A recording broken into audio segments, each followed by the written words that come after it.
Channel को subscribe करिए, bell icon दबाइए, ये वीडियो ज्यादा से ज्यादा लोगों तक पहुंचाइए।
हेमंत करुणा सागर भगवान की अथ कर्ता खट वृत्ति खंड 5 चौपाई।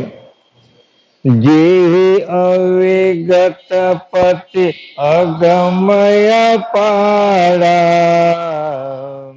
सजन स्वरूप सो कैवल चिरतारा करता रहो शरण जुग थाने वृत्ति खत प्रसिद्ध प्रथम उत्पाने।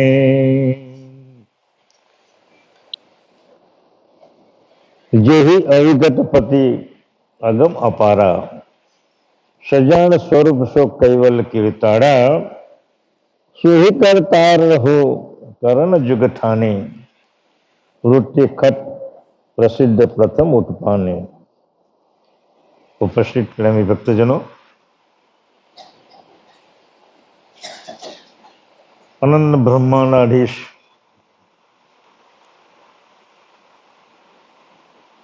विश्वना सर्जनहार कैवल करता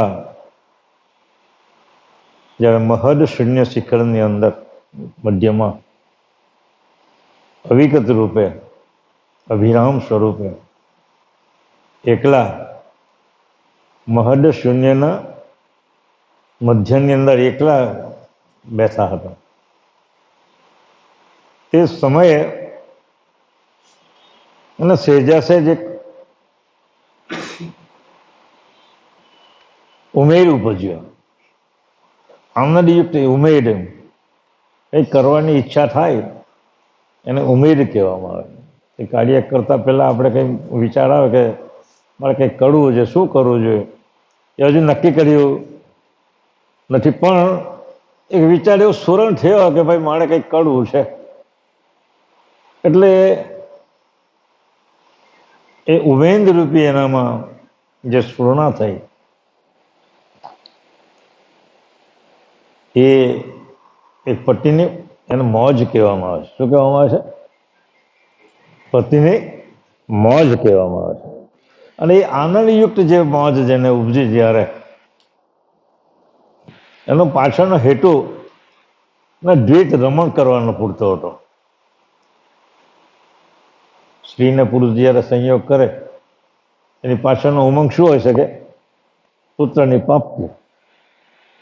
અને મારું જે હિત છે, મારી જે સામર્થ્ય છે, મારી જે મિલકત છે એનો ઉપભોગ કરવા માટે આ એક ઉમેદ જે ઉપજે છે, એવી એક ઉમેદ કરતા માલિકને ઉપજી કંઈ મળે, કંઈ રચ્યું છે અને મારી સંપત્તિનો જે ભોગવટો કોણ કરે, કઈ રીતે કરે અને મને જાણે, એ આશયથી દયાળુએ ભગવાન કરુણાસાગર એમ કહે છે કે ખટ સંપત્તિની ઉત્પત્તિ કરી એણે પ્રથમ. એ ખટ સંપત્તિ એની પાછળનો હેતુ શકરટાપટ્ટીનો મોજ કરવાનો છે અને ઉમેરી જે જાગી મોજ કરવાનો છે. એ ખટ સંપત્તિની વાત દયાળુએ કેમ ઉત્પન્ન કરી, કઈ રીતે કરી, એનો સવિસ્તાર આગળ તો જોઈએ આપણે. ફરીથી પાછો રિપીટેશન આપણે કરીએ છીએ કે હે અંશ, આ જગતના પતિ અગમ્ય અને પાળાવાર અને અવિગત રૂપે છે. કેવા છે જગતના પતિ?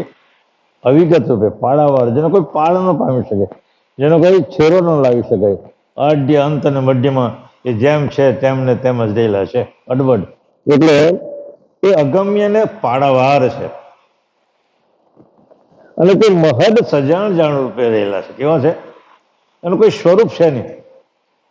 બાપજીએ કૈવલ વેદતા ગ્રંથની અંદર કૈવલ અકલ અરૂપ અદ્રષ્ટ કાઢે છે દ્વારે વેદતા શ્રેષ્ઠ. એનું કોઈ સ્વરૂપ નથી, કોઈ એનું રૂપ નથી. કૈવલ અકળ છે, કરી ન શકાય. અકર અરૂપ, એનું કોઈ રૂપ નથી. કૈવલ અકર અરૂપ અને અદ્રશ્ય, એ દેખી શકાય તેવા નથી. તો મોહનદાસ બાપજીએ, સુખાનંદ બાપજીએ એક પ્રશ્ન પૂછેલો કે કૈવલનું સ્વરૂપ કેવું? એમ એ જવાબ અહીંયા આપે છે. બાપજી કહે છે કે કૈવલ એક મહદ સજાણ જાણ સ્વરૂપે છે. કૈવલ કેવા છે? એ તો અરૂપ છે, અકર છે, અદ્રશ્ય છે, પણ સ્વરૂપ કેવું? એમ તો બાપજી અહીંયા લખે છે કે મહદ સજાણ જાણ સ્વરૂપે હોય એ જ પોતે સાક્ષાત સકટા સત્કૈવલ છે. બીજા કોઈ જે અવતારી પુરુષો થઈ ગયા એ કોઈનું મહદ સજાણ જાણ સ્વરૂપે રહેતા કંઈક ને કંઈ ભૂલ થાય. મહદ સજાણ જાણ જે સ્વરૂપ હોય ને એને કોઈ ભૂલ તો સંભવ રહેતી નથી. જ્યારે બ્રહ્મા ને વિષ્ણુ ને મહેશ અને શક્તિ ને નિરંજન સુધીના જે બધા મહાપુરુષો છે એ કંઈક ને કંઈ ભૂલ કરી બેઠેલા છે. કારણ કે બ્રહ્માજીએ લક્ષ્મીની સાથે સંયોગ કર્યો એ મોટા મોટી ભૂલ. આદિ નારાયણ નિરંજને શક્તિની અંદર એક સેકન્ડ હરાઈ ગયા, પોતાની વીટને એ સેકન્ડની અંદર હરી નાખ્યું, એટલે એ મોટામાં મોટી ભૂલ છે. એટલે આવા જગતના જેટલા મહાપુરુષો છે, સંસારી પુરુષોની વાત જ નથી, પણ આવા જે મહાન પુરુષો છે એ પણ કંઈક ને કંઈક ભૂલ કરીને તેને લીધે એ સંસારની અંદર ભૂલા પડેલા છે. એટલે એને સજાણ જાણ સ્વરૂપ કહેવાય. તો કરતા માલિક તો કેવા છે? સજાણ જાણ છો. એમાં કંઈ પણ જાતનું અકર્ણા કે પેલો અજાણ દ્રષ્ટિ એમાં આવી શકે તેમ નથી. એવા જે કરતા માલિકો છે એ સજાણ સ્વરૂપે હોય એ જ પોતે સાક્ષાત સકટા સત્કૈવલ છે. બીજા બધાને કોઈને સકટા કહેવાય નહીં. એટલે જે પુરુષ મહદ સજાણ જાણ રૂપે રહેલા છે એ જ જગતની ઉત્પત્તિ કરી શકે, રચના કરી શકે અને એનો વિધ્વંસ પણ એ જ કરી શકે. એટલે કે છે એ પોતે સાક્ષાત સકળતા સત્ય હોય છે. આ કીર્તનને અર્થાયોગ્ય સર્વ સામગ્રીયુક્ત સમૃદ્ધિના બંધારૂપ જગત રચના કરવાની સ્ફૂર્ણા થઈ, એનો જો વિચાર આવ્યો, એની ઉમંગ છે અને જગતને ઉત્પન્ન કરવાની સ્ફૂર્ણા છે, ત્યારે એકાએક વૃત્તિમાં પારાવાર બર હોય એવી 6 વૃત્તિઓ પ્રથમ ઉત્પન્ન કરે. પોતાના અંતર સ્વરૂપની આ બધી વૃત્તિઓ છે. કેવી છે? અને એમાં એટલી બધી સંપત્તિ, અદ્રક સંપત્તિ છે કે જેનો કોઈ તોડ કરી શકે તેમ. એટલે એવી પાછી પાડાવાર એમાં બળ એટલું બધું વિશેષ છે કે જગત રચના થાય ત્યાં સુધી એમાં કોઈ જાતનો કિંચિત માત્ર પણ એમાં ઘટી શકે નહીં. આપણે તો 100 રૂપિયા હોય ખિસ્સામાં, કાલે આગબાજુ લઈએ 100 રૂપિયા વપરાય જાય.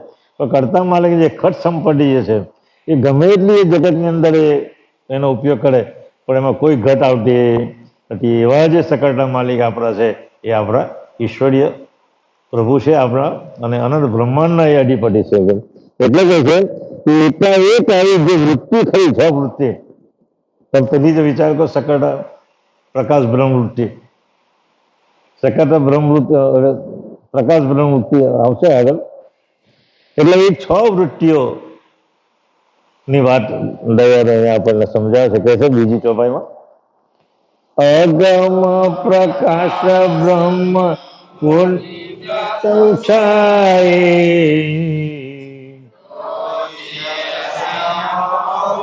વૃત્તિ ઉપજાય, ચતુર વૃત્તિ ગતિ કરણ વિભાગા,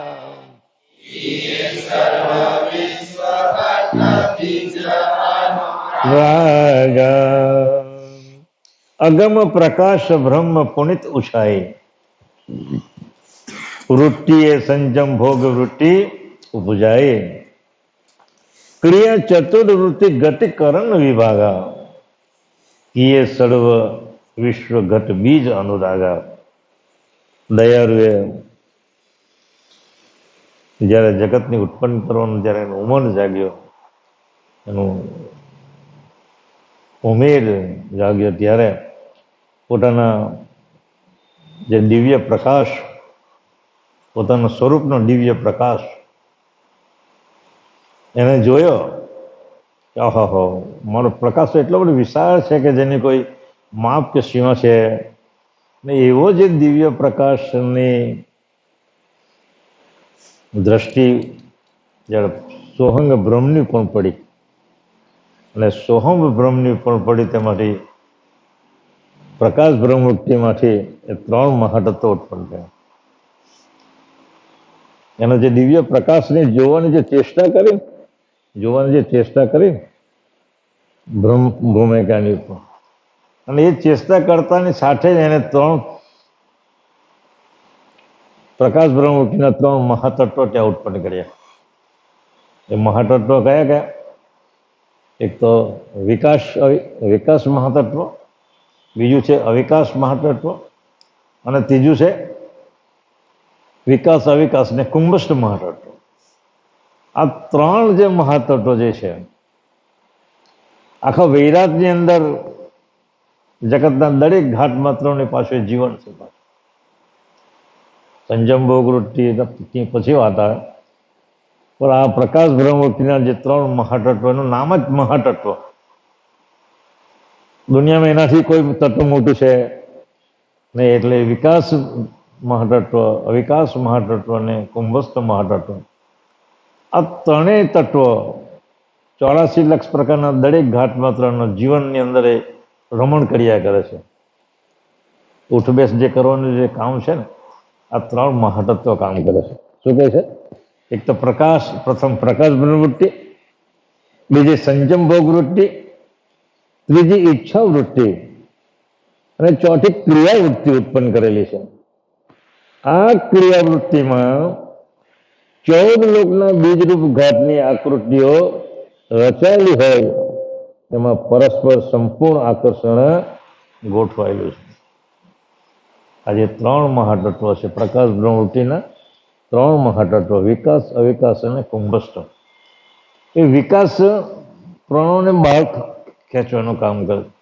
84 લાખ પ્રકારના કોઈ પણ ઘાતમાં જો શ્વાસ ચાલતો હોય, એ શ્વાસની ક્રિયા ચાલતી હોય તો વિકાસ પ્રાણોને આગલા છેડા પર મૂકેલું છે. વિકાસ માત્ર તો ક્યાં મૂકેલું છે? પ્રાણોના આગલા છેડા પર મૂકેલું છે. અને અવિકાસ પ્રાણોના પાછલા છેડા પર. એક દોરો હોય એમ, આગળના ભાગમાં છે તે અવિકાસ અને વિકાસ, પાછળના ભાગમાં અવિકાસ, અને વચ્ચે એને કુંભસ્થ છે. તો જેવું પ્રાણો અંદર જાય એટલે પ્રાણો કુંભક થાય, અને કુંભક થાય એટલે અવિકાસ એને ખેંચે, અને અવિકાસને ખેંચે એટલે વચ્ચે કુંભક કરે, અને વિકાસ આગળ મૂકેલું છે એટલે જેવું કુંભક કરીને એનું 4 સેકન્ડ થાય એટલે વિકાસ મહાતત્વ એને પેલાને બહાર ખેંચે. એટલે આ પ્રકારની ક્રિયા ખેંચવાની, કુંભક કરવાની, અને એ 3 ક્રિયા આ પ્રકાશ બ્રહ્મવૃત્તિના 3 મહાતત્વનું આ કામ છે. 84 લાખ પ્રકારના કોઈ પણ ઘાત માત્રની અંદર આ 84 તત્વો જે છે આપણા 84 લાખ યોનિ છે, એમાં જ્યાં જ્યાં પ્રાણો ચાલે છે, ઝાડમાં હોય તો બી આ જ કામ કરીએ છીએ, અને સ્થાવર અને જંગમમાં બંને આ 3 કામ કરે છે. એટલે કે આ પ્રકાશ બ્રહ્મવૃત્તિ પહેલી ઉત્પન્ન કરી એટલા માટે કે પહેલું તો જીવન બનાવવું પડે. પેલું શું બનાવવું પડે? ઘાત તો પછી ઉત્પન્ન કરે, પણ ઘાતને જીવંત રાખવા માટે કંઈક તો બનાવવું પડે. એટલે પ્રથમ એને પ્રકાશ બ્રહ્મવૃત્તિના 3 મહાતત્વની એને રચના કરી. પછી બીજી કઈ છે? બીજી સંજમ ભોગવૃત્તિ. સંજમ ભોગવૃત્તિના 3 ચક્ષુ તત્વો, અનંગ ચક્ષુ તત્વ, વર્ગનાન ચક્ષુ તત્વ અને કાળ ચક્ષુ તત્વ. આ પ્રાણો જેવો અંદર જાય ને એટલે તરત જ અનંગ ચક્ષુ તત્વ વર્ગનાન ચક્ષુને વર્ગીકૃત કરે. 72,000 નાડીને અંદર 4 સેકન્ડની અંદર એને પહોંચાડવાનું કામ વર્ગનાન ચક્ષુ તત્વ કરે. અનંગ ચક્ષુ તત્વ એ એકબીજા સાથે પ્રેમની ગોષ્ઠી કરાવે. વર્ગનાન અનંગ એટલે પ્રેમ જ એક જાતનો અનંગ ચક્ષુ, વર્ગનાન ચક્ષુ, અને કાળ ચક્ષુ આ બેનો સંયોગમાંથી છૂટા પાડે. એનું કાળનું કામ આ જ. માણસ જ્યારે ઘટપણ આવે ત્યાં 3 ક્રિયા જ્યારથી જન્મ થાય ત્યારથી તો મૃત્યુ સુધી આ 3 ચક્ષુ તત્વોનું કામ વધારે બાપજીએ સોંપેલું છે. તો અને સમય જ્યારે એક એવો આવે ત્યારે પ્રણવને કાપવાનું કામ પણ આ કાળ ચક્ષુ તત્વ કરે. એટલે કે દાદા એક્સપાયર થઈ ગયા એમ કરી જાહેર કરી દઈએ આપણે. પણ જ્યાં સુધી અંશની વૃત્તિ આ પ્રણવ પર છે ત્યાં સુધી ઘાત સજીવન રહે છે. પણ જેવી અંશની વૃત્તિ જો પ્રણવ પરથી ઉઠી જાય, એને જે ચાસમી મંટી બંધ થઈ જાય ને, આપણે કેમ સવારના પૂર્ણમાં કે સારું ખાવાનું હોય તો આપણે બહુ મજા આવી એમ કહે ને, એ કોને આનંદ કોને આવે? એ અંશને જ આવે. એ આનંદ કોને આવે? અંશને આવે. એટલે એની જે ચાસવી એક જાતનો આનંદ, એ આનંદ જ્યાં સુધી અંશને મળે છે ત્યાં સુધી અંશ આ શરીરના 72 તત્વોની પણ પોતાની દ્રષ્ટિ રાખીને રહે છે. એટલે જ્યાં સુધી એ દ્રષ્ટિ પડેલી હોય ત્યાં સુધી એને આનંદ મળ્યા કરે, અને આનંદ મળ્યા કરે ત્યાં લગી આપણી પાસે એ તત્વની દ્રષ્ટિ રાખીને રહેલો છે. જે દિવસે એની આ ચાસમી મળતી બંધ થઈ જશે એટલે તે દિવસે પોતાની વૃત્તિને ઉઠાવી લે. અને વૃત્તિ ઉઠાવી લે એટલે એના જે આપણે ભમરડો નહીં ફેરવીએ, દોડી ખેંચી લઈએ, અને પછી જ્યાં લગી એની ગતિ હોય ત્યાં સુધી પેલા ભમરડ પર ફર્યા જ કરે. દોડી તો ખેંચી લીધી છે, દોડીથી એનું કંઈ ચાલતું નથી. એમ અંશ જેવો એની વૃત્તિ ઉઠાવી લેશે પ્રણવપંથી, તો એનો જે દોડીનો જે જ્યાં સુધી વડ હે ત્યાં સુધી એ દસકા લ્યા કરે. દાદા શું કરે છે? દસકા લે છે આપણે કહીએ ને. પણ અંશની વૃત્તિ ક્યારની ઉઠી ગયેલી હોય. એટલે એ જ્યારે દસતા લેવાના પૂરા થશે એટલે કાળ ચક્ષુ તત્વ આવીને ઊભું રહે એટલે પ્રાણોને અંદર દાખલ થવાનું બંધ કરી દે. એટલે દાદા પછી કૈવલ્યધામ પહોંચી જાય છે. એટલે એ રીતે આ બીજું તત્વ જે છે, બીજી સંજમ ભોગ વૃત્તિ, અને ત્રીજી જે વૃત્તિ છે ઈચ્છા વૃત્તિ. હવે આ 72 તત્વોમાં ઈચ્છા વૃત્તિના 72 તત્વો, આ જે 6 તત્વો છે ને પ્રકાશ વૃત્તિના, એ પોતાની અંતર સ્વરૂપની સજાટીના છે. એ પ્રણવમાં મૂકેલા છે. અને આ ક્રિયાવૃત્તિના જે 72 તત્વો જે છે એ મહદ શૂન્યમાંથી એને ઊભા કરેલા છે. આ 72 તત્વો જે છે ને સાહેબ, એ મહદ શૂન્ય જે છે એ શૂન્યમાંથી એને ઉત્પન્ન કરેલા છે. બાપજી દ્રષ્ટાંત પણ આવ્યું. કોઈ ગાંડી ગયેલી સ્ત્રી હોય અને કોઈ પુરુષ સાથે લગ્ન કરાવે, છોકરા કંઈ ગાંડા ગયેલા થોડા આવે, એ તો વ્યવસ્થિત આવે ને. એટલે દયારામ કે આવું એક અમે વિચાર કર્યો કે ભલે મહદ શૂન્ય છે, બેરું છે, બોબરું છે, કંઈ કડી બોલી નહીં શકતું, પણ એની સાથે મેં સંયોગ કરું તો છોકરા થાય ખરા, પણ એવા ગાંડા ગોળા થાય. એ બાપજીએ દ્રષ્ટાંત પણ આવે. એટલે 72 તત્વોની ઉત્પત્તિ આ મહદ શૂન્યમાંથી બાપજીએ કરેલી છે. વિચાર વૃત્તિના 72 તત્વો. હવે ક્રિયાવૃત્તિ પછી ચોથી ક્રિયાવૃત્તિ. એ ક્રિયાવૃત્તિથી શું કર્યું? તત્વોની ઉત્પત્તિ કર્યા બધાને. તત્વોની ઉત્પત્તિ તો કરી દીધી. આગળ રજૂગણની 10 આકાંક્ષાઓ, અહંકાર ગણના પંચભૂત અને પંચમાત્રા, પછી પેલા પ્રકાશ ગણના રીતે જોઈએ ને આપણે, એ બધા તત્વોની ઉત્પત્તિ કરી. પણ એનું મિશ્રણ કેમ કરવું? એ ક્રિયાવૃત્તિથી બધાને મિશ્રણ કર્યા. તો પૃથ્વી તત્વની સામે ઘન માત્રિકા મૂકી, પૃથ્વી તત્વની સામે ઘન માત્રિકા મૂકી. આ આકાશનો આપણા કાન છે, એ કાનની અંદર શ્રવણ આકાંક્ષા મૂકી. તો શ્રવણની સામે આપણે શબ્દ માત્રિકા ન મૂકીએ તો કાન સાંભળી શકે. એવું જે મિશ્રણ જે કરવાની જે વૃત્તિ જે છે એ ક્રિયાવૃત્તિથી કરવામાં આવેલી છે.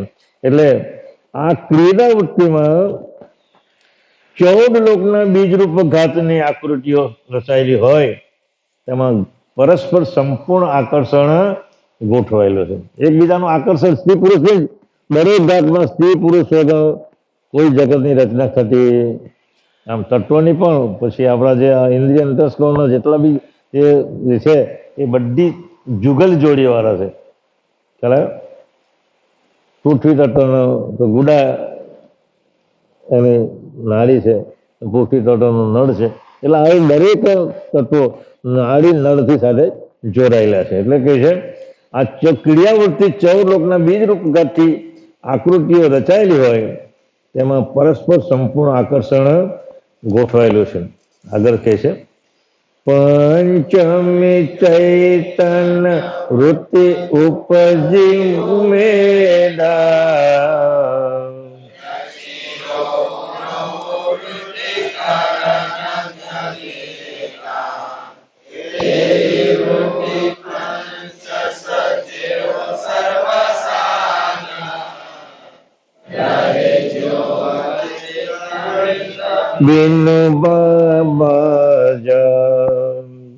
પંચમી ચૈતન્ય વૃત્તિ ઉપજી ઉમેરા, રચી રૌ રૌ વૃદ્ધિકરણ કલેડા.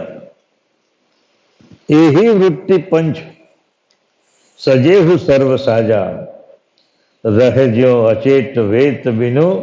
પાછા દયાળુ કહે છે કે ત્યારબાદ ઉમેદ રૂપે 5મી ચૈતન્ય વૃત્તિ ઉત્પન્ન કરી, જેને સજીવન વૃત્તિ પણ કહી શકીએ આપણે. એટલે ચૈતન્ય વૃત્તિ ઉત્પન્ન કરી. આ વૃત્તિ વડે શરીરના સંપૂર્ણ ઘાટમાં કલેડ એટલે વિના ચૂકતે હેજવાળા દ્રવ્યનું સિંચન કરી રોમ રોમ અને વૃદ્ધિ પમાડ્યા. આજે 4 પ્રકારની જે ક્રિયા કરી, પ્રકાશ વૃત્તિ, સંજમભોગ વૃત્તિ, ઈચ્છા વૃત્તિ અને ક્રિયાવૃત્તિથી આ બધું તૈયાર તો કર્યું, પણ એને વૃદ્ધિ પમાડવા માટે સજીવન વૃત્તિ એને દાખલ કરી. જેમ માતાના ગર્ભની અંદર બુંડ પડે તે 9 મહિના સુધી એ વૃદ્ધિ થયા કરે, તો કોણ વૃદ્ધિ કરે? વૃદ્ધિ તો થાય છે ને. 9 મહિના સુધી સંપૂર્ણ બાળક જ્યાં સુધી પરિપૂર્ણ થાય ને ત્યાં સુધી બહાર આવતા પણ નથી, ઘાત બહાર આવતો નથી. તે રીતે આ સજીવન વૃત્તિ જ્યારે ઉત્પન્ન કરી, ત્યાંથી એક ઘાત ધીમે ધીમે ધીમે ધીમે ધીમે એ મોટો થવા માંડ્યો. એ સજીવન વૃત્તિ એટલે કરતા માલિકની જે સમચૈતન સત્તા જેને કહેવામાં આવે, કરતા માલિકની અરે પુરુષની સમચૈતન સત્તા અને સ્ત્રીની વિશેષ સત્તા.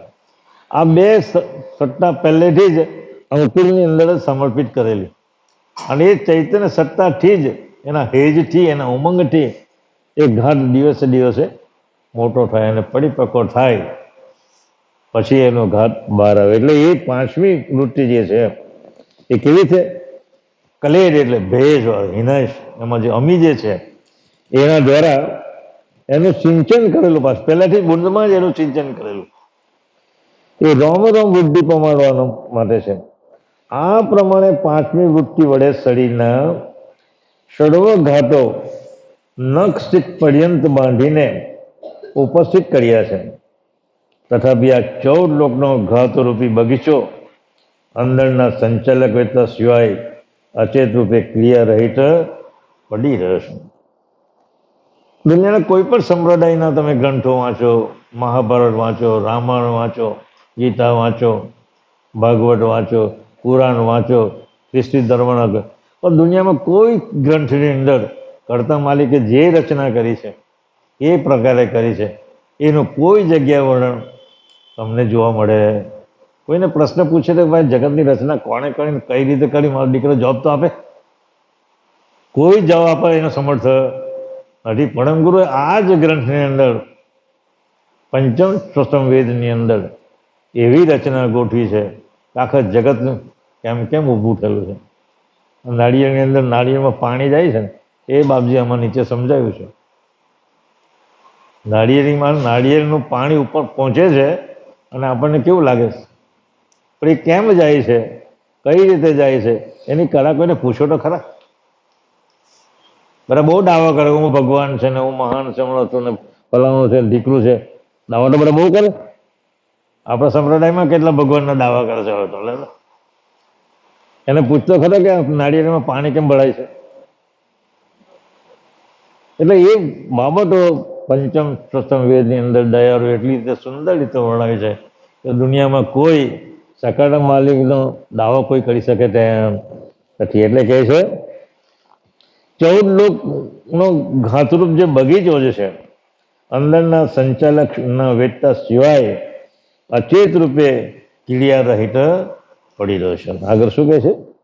વૃત્તિ શ્રેષ્ઠ કરતા અંશ ઉપાસે આપ અંશ હોય સબગત વાસે येहु अपारा तविदितत्व विस्तारा वृत्ति षष्टमी करता अंश उपासे आप अंश होय सबगत वासे यही खत वृत्ति कृतकीय हो पारा अनंत भारत विधि तत्व विस्तार. दयारु कैसे हे अंश, જ્યારે ઉપર પ્રમાણેનો બગીચો જડવત રૂપે હલન ચલન કર્યા સિવાય અડબડ પડી રહ્યો છે. આ તો વિરાટની જે વાત કરે છે, પણ આપણા મનુષ્ય ઘાતમાં બી એ જ પ્રમાણે ક્રિયા થાય છે ને. મને ગર્ભની અંદર બાળક હોય અચેત જ પડી રહી છે ને, હલન ચલન કેમ થાય છે? ડૉક્ટર એમ કહે કે જીવ આવે છે, પણ જીવ આવતો, પણ માતાની જે સમચૈતન વિશેષ ચૈતન સત્તા અને પિતાનું સમચૈતન સત્તા એ પહેલેથી અંકુરની અંદર ગોઠવણ કરેલી છે. અને એ જ્યારે વિકાસ પામતો જાય તેમ તેમ બાળક હલન ચલન અંદર કરે, ગબડેવા માગે. એટલે માતાને બી એને અનુભવ થાય કે બાળક હવે હલન ચલન કરવા લાગે, બસ તેમાં અંશ આવતો નથી. એટલે કે દયાળુ કહે છે કે એ અંશ જ્યારે ઉપર પ્રમાણેનો બગીચો જદ રૂપે હલન ચલન કર્યા સિવાય અડબડ પડી રહ્યો ત્યારે દયાળુ કીર્તને છઠ્ઠી અનુશ્રુતિ ઉત્પન્ન કરી. આ બધી બાબતો છે વૈરાગની બાબતો છે. જ્યારે કંઈ જ નહીં હતું, ઘાટો કંઈ હતા જ નહીં, એ પહેલાંની આ બધી બાબતો દયાળુ આપણને સમજાવે છે. લખે છે કે આ જે છઠ્ઠી જે અનુશ્રુતિ ઉત્પન્ન કરીને આ વૃત્તિ દ્વારા કર્તાએ પોતાના અંગીકૃત અંશ ઉત્પન્ન કરીને જે અણમોલ ઘાટોના બીજા રચાયા તે દરેકમાં પ્રવેશ કરાવીને વસવાટ કરાવે. ચૈતન્ય વૃત્તિ અંશ વૃત્તિ જેને કહેવાય એ દયાળુ એ પોતાના અંતર સ્વરૂપમાંથી દરેક અંશોને ઉત્પન્ન કરેલા અને એ પોતાનો સજાતી અંશ જ્યારે પોતાને ભૂલી ગયો ત્યારે એમ કહે છે કે એક સેકન્ડ પણ મેં આગળ ભાઈ દ્રષ્ટાંત આપેલું. માતા જ્યારે બાળકને લઈને કંઈક બજારમાં જાય, મેળામાં જાય ને બાળક એની છૂટું પડી જાય તો માતા કેટલી કલ્પાંત કરે, કલ્પના કરે ને, ગાંડી ગાંડી બની જાય. આપણે જ વિચાર કરો ને, એટાબાને જ્યાં પાણી પીવા જાય છે અને પાછું ફરીને જોઈ છે તો બાળક જ ના મળે, કેટલા કલ્પના કરે, જરોને વારો તોડે ને આ તોડે ને તે કરે, બધું કલ્પના કરે કે મારો બાળક ક્યાં ગયો. એવી જ પરિસ્થિતિ જ્યારે કરતા માલિકે પોતાના અંશને એ પહેલાં તો પરમ કારણ દેહમાં એને પહેલાં તો વસાવેલો. 7 માળની હવેલી છે, એમાં 5 માળની હવેલી છે, એમાં પરમ કારણ દેહની અંદર એને મૂકવામાં આવેલો. અને અનંત યુગો પછી એ ધીમે ધીમે એની વૃત્તિ જ્યારે નીચે ઉતરતી ગઈ તેમ તેમ એને સ્થૂળ દેહ પ્રાપ્ત થયો.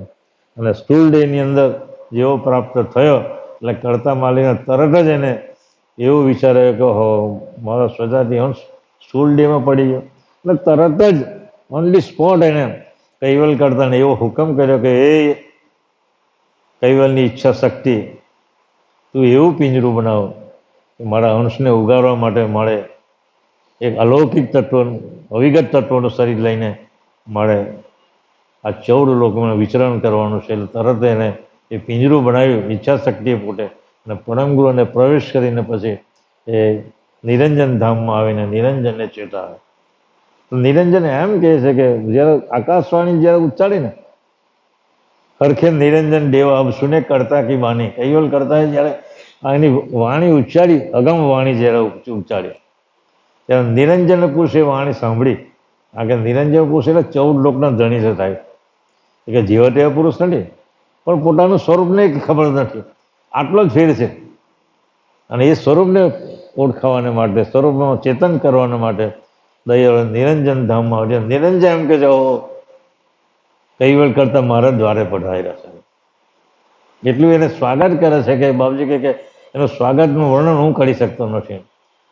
હરખે નિરંજન દેવ સુને કરતા કી બાની, મમ બીનું મેરા અંશ અચેતન કોણ ચેતાવે. શું કહે છે બાપજી કે મારા સિવાય મારો અંશને કોણ ચેતાવે. પોતે જ કૈવલે જ એક બીજું સ્વરૂપ, સાકાર સ્વરૂપ ધારણ કરી અને જગતની અંદર આવવાનું કારણ બને છે. એટલે દયાળુ કહે છે કે જે અંશ વૃત્તિ છેલ્લે મેં ઉત્પન્ન કર્યું, આ વૃત્તિ દ્વારા સકટાએ પોતાના અંગીકૃત અંશો ઉત્પન્ન કરીને જે અણમોલ ઘાટોના બીબા રચાયા એ દરેકમાં પ્રવેશ કરાવીને વસવાટ કરાવ્યો. આ 6 વૃત્તિઓ સકટપટીએ ભાટ ભાટ નક્રત યુક્ત અનંત પાળાવાર વિસ્તાર કર્યો છે. એની વિસ્તાર એટલે જ્યાં સુધી એની પ્રકાશ બ્રહ્મવૃત્તિ વ્યાપક છે ને ત્યાં સુધી એનો પ્રકાશ છે, ત્યાં સુધી એની સૃષ્ટિ છે. પ્રકાશની બહાર એની સૃષ્ટિ છે. કારણ કે અંધારામાં સૃષ્ટિ રહેતી જ નથી. અત્યારે બી આપણે પ્રકાશમાં જ બધા જીવીએ. સૂર્યનો પ્રકાશ જો ન હોય તો આપણે જીવી પણ નહીં શકીએ. એટલે કરતા માલિકની જે પ્રકાશ બ્રહ્મવૃત્તિ એટલી બધી વ્યાપક છે કે જેનો કોઈ માપ કરી શકે તેમ. અને એનાથી જે બહારની જે દુનિયા છે એટલે જે મહદ શૂન્ય જેને કહેવામાં આવે એ તો એટલું બધું વિશાળ છે કે મારો પ્રકાશથી પણ એ કેટલું મોટું છે એ હું પણ કહી શકતો નથી. પણ મારી જે દુનિયા છે, મારો જે અંશ જે છે એ મારા પ્રકાશની અંદર જ રમણ કરે છે. એ પ્રકાશ બ્રહ્મવૃત્તિની અંદર જ રમણ કરે છે. એટલે કહે છે આગળ, સોઈ તત્વ તન કો વિગતે સુત સાધે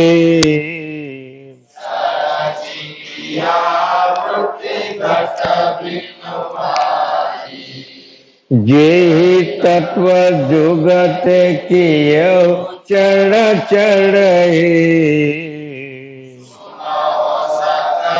વિધિ સોહી વિસ્તડ હે.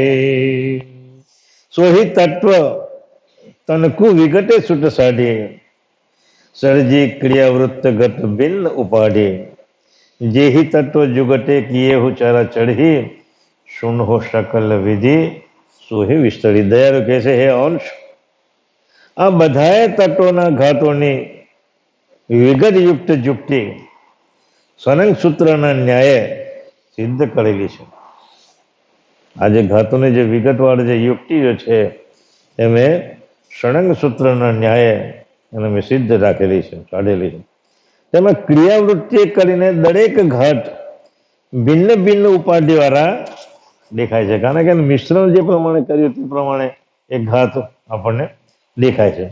આ બધું એ સ્થાવર જંગમ ચરાચર જે દેખાય છે એ તમામ તત્વોની યુક્તિ છે. કીડીમાં નાનું તત્વ મૂક્યું, માણસોના તે પ્રમાણે તત્વોની એને મિશ્રણ કર્યું. મોટા મોટા મહાપુરુષે પરમકરણની અંદર આદ્ય શક્તિ એ તત્વોનું તે પ્રમાણે એનું મિશ્રણ કર્યું. ભીંડો આપણે ચોમાસામાં થાય 3 મહિના સુધી જાય, પછી એને ગમે એટલું પાણી આપે પછી પડી જાય. એટલે તત્વોનું મિશ્રણ તે પ્રમાણે એને કરેલું.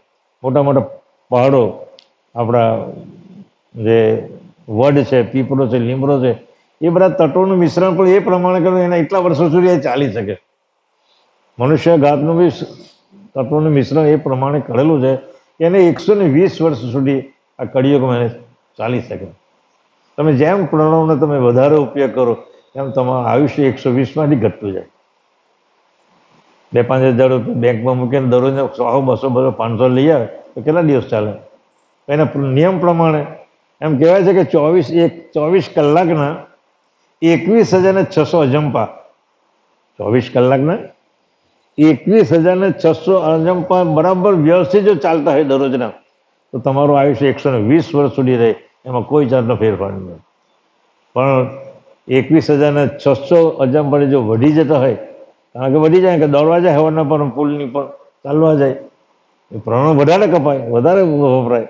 જેમ તમારો પ્રણવ વધારે વપરાશે સાહેબ, એમ તમારું આયુષ્ય ઘટતું જાય. ચોક્કસ વાત છે. ભલે તમે 3 દિવસથી હારી રહે તેની સામે કોઈ માનો નથી, પણ અંદરના જે પ્રણવના જે પોખાયેલા છે, જે એના આંટા જે પોખાયેલા છે, એ આંટા ધીમે ધીમે ઘટતા જાય છે.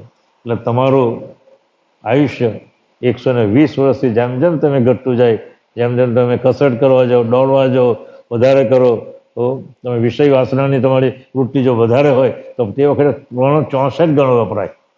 અને એ જેમ જેમ તમારું વપરાતું જાય તેમ તેમ તમારું આયુષ્ય ઘટતું જાય છે. દયાળુ એમ કહે છે કે આ બધા જે તત્વોની જે યુક્તિ જે છે એ પ્રમાણે ગોઠવાયેલી છે. આ યુક્તિ અને વિસ્તાર કેવી રીતે વૃદ્ધિ પામ્યા અને મેળવી કેવી રીતે કરી તે વિશ્વનો સ્પષ્ટ ખુલાસો કહું છું. તો એ સાંભળો. દયાળુ હવે એની મેળવણી કઈ રીતે કરી તે કહે છે. એક ચોપાઈ લઈએ આપણે. નિજ પતિ પરમ પુરુષ સુજાના